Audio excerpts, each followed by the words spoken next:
féliciter les jeunes ici d'avoir la chance d'avoir une grande université et de grandes écoles à l'Occident, ce que ma génération n'a pas eu, à laquelle j'avais des collègues qui, dont la couleur des cheveux ou le manque de cheveux. Ah oui, c'est sûr. Voilà, on était, donc voilà, félicitations et j'espère que vous réalisez la chance que vous avez de pouvoir faire de très bonnes études dans notre pays. Donc c'était ma première raison d'être très heureux ce matin.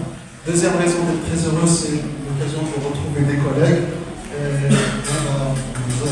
Nous sommes en dialogue régulier, à la fois en personne et à travers les médias aujourd'hui, donc ça fait plaisir de les revoir. J'étais il n'y a pas très longtemps à l'université avec Céd, c'était sûrement donc c'est voilà, deuxième raison d'être là. Puis la troisième raison d'être là, c'est de partager la matinée d'éducation, mais surtout un ami très cher. Et donc c'est la première fois, je pense, que nous nous trouvons campus dans le crime. Donc voilà, pour tout ça, je suis absolument content.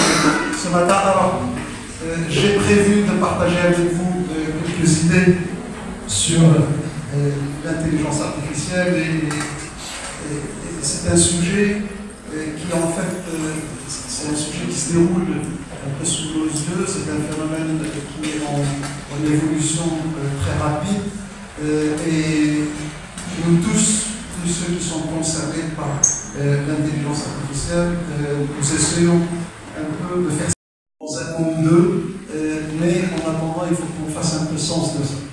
Alors, je ne sais pas combien de minutes vous m'accordez pour cette première introduction, Monsieur le Président de séance. On peut aller à 40 40.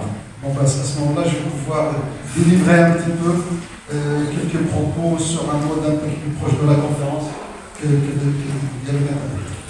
Alors, pardon, je dois régler ma... Voilà.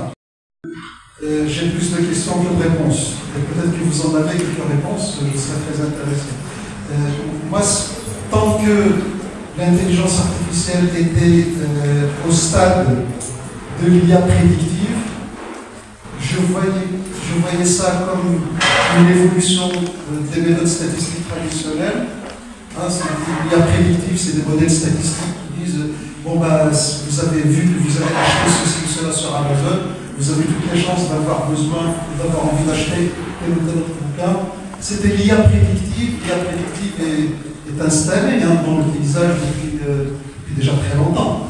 Et au cœur d'un certain nombre de plateformes, telles qu'Amazon, Netflix et autres. Donc moi, tant que c'était l'IA prédictive, en tant que professeur de management, chercheur en management, ça ne m'a pas franchement beaucoup interpellé. Peut-être à tort, mais je témoigne de mon expérience et peut-être aussi de mon ignorance. Là où je me suis dit, mince, il se passe quelque chose, c'est l'avènement de l'IA générative. Et bon, bah, l'IA générative, c'est ChatGPT, maintenant on n'a plus besoin de le présenter pour ainsi dire. Quand l'IA générative est arrivée, l'IA générative à la fois textuelle, images, vidéo, et qu'on a commencé à voir arriver sur le marché des IA génératives qui ont quand même un niveau de sophistication, je ne sais pas, je ne vais pas dire d'intelligence, parce que ça nous emmènerait vers des discussions philosophiques interminables sur ce qu'est l'intelligence.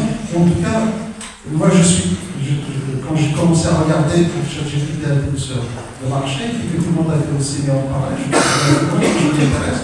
Et puis j'y vais, je récupère ChatGPT, je m'abonne à la formule payante pour voir un peu mieux ce que ça peut faire. Et puis, franchement, j'ai été impressionné. Et j'ai compris pourquoi. J'ai compris pourquoi on en parle beaucoup et pourquoi il faut s'en occuper. Alors, à ce stade, ce qui, en tant que chercheur, ce qui aujourd'hui m'intéresse, une question, parce qu'il y en a plusieurs, mais moi, il y a une question qui m'intéresse aujourd'hui, c'est vu que les agents sont de plus en plus sophistiqués et vu qu'ils sont de plus en plus autonomes, qu'est-ce que ça veut dire pour les entreprises? Qu'est-ce que ça veut dire pour les entreprises et qu'est-ce que ça veut dire pour les gens? Surtout votre génération, parce que la mienne, nous, bon, à la limite pour moi, si ça améliore un peu les questions de santé des seniors, moi ça me va. J'ai pas peur qu'il y ait me remplace mon activité professionnelle, parce que ma carrière est quand même un peu plus derrière moi que devant moi. Mais quand même, voilà, qu'est-ce que ça dit pour les entreprises et qu'est-ce que ça dit pour les gens? Pour les entreprises, aujourd'hui, bon, le titre de ma conférence, c'est les promesses. On voit bien les promesses, et ils ne sont plus que des promesses. Il y a aujourd'hui des endroits, par exemple dans la presse. Aujourd'hui, dans la presse, on commence aujourd'hui à avoir des plateformes une organisation qui vendait des revues de presse, qui essayait de se passer des 200 journalistes, et qui aujourd'hui, la plateforme est complètement gérée, opérée par l'IA. Certainement la promesse. Alors la promesse, elle est à plusieurs niveaux. Je n'ai pas besoin de m'étendre là-dessus. Il y a tout ce qui est amélioration de l'efficience opérationnelle, faire beaucoup de choses avec peu, voire même pas de gens du tout.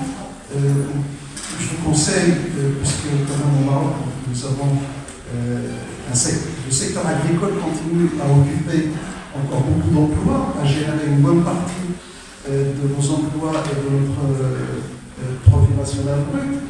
Je vous conseille de regarder ce qui se passe dans la tech. Aujourd'hui, il y a des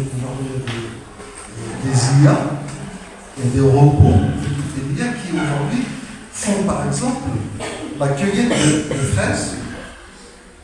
Cueillette de fraises, il y a des vidéos, vous pouvez les regarder après sur YouTube. Vous avez un robot qui va dans le champ de fraises et qui juge de la maturité de la fraise et qui va cueillir la fraise au bon moment. Et la fraise, pour cueillir la fraise, il faut beaucoup de doigté pour la cueillir sans l'écraser. Des champs immenses où il n'y a pas un être humain. Il y a une vidéo où l'être humain, qu'est-ce qu'il fait? Il ouvre le hangar où il y a le robot, c'est une espèce de tracteur qui est auto-géré. L'être humain, il ouvre juste le hangar. Et puis il met on et le sort dans le champ et puis il fait le travail.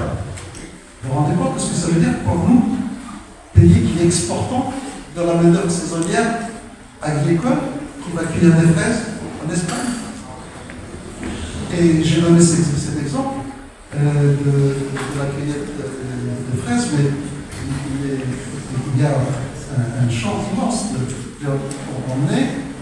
On est en train d'aller vers une très grande ferme, entièrement automatisée. Il va y avoir peut-être 2 ou 3 personnes. Et puis voilà, il y a plus rien. Donc ça, c'est une illustration de l'efficience.